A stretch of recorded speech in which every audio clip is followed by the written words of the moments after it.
Let me pray for you. Sa ngalan ng Ama, ng Anak, ng Espiritu Santo. Amen. God of love, God of mercy, I pray for those people who are watching this video right now, especially those who are in need of this prayer. Lord God, i-bless niyo po ang kanilang mga puso, i-bless niyo ang kanilang mga isip, i-bless niyo po ang kanilang mga gawain.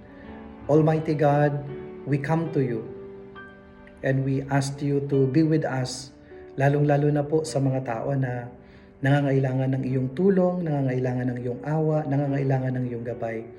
Yung mga tao po na may karamdaman, yung mga tao na namumroblema sa kanilang hospital bills, yung mga tao na namumroblema kung saan kukunin ang kanilang makakain, yung mga tao na namumroblema sa kanilang mga utang, yung mga estudyante na namumroblema sa kanilang exam, sa kanilang mga tuition fees, at yung mga tao na nahihirapan dahil sa bigat ng pagsubok na pinagdaraanan sa problema. Yung tipong kakatapos lang ng isa ay may kasunod na namang isa. Lord God, we ask you to be with them.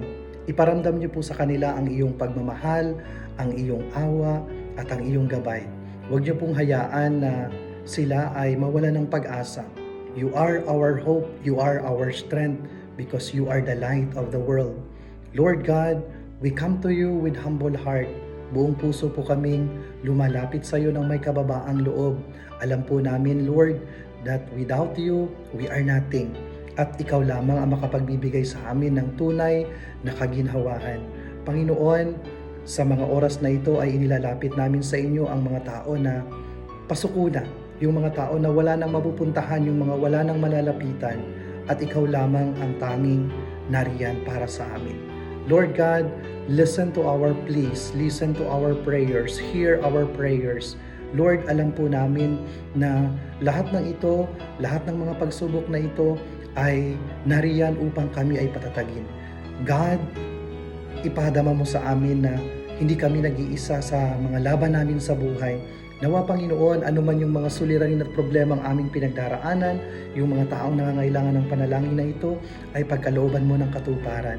And we ask you to strengthen us, to be with us always. And we ask you to send forth your Holy Spirit among us, na kami ay mamuhay ng naayon sa iyong kalooban. Panginoon, mangyari nawa ang iyong kalooban, hindi ang aming mga kagustuhan.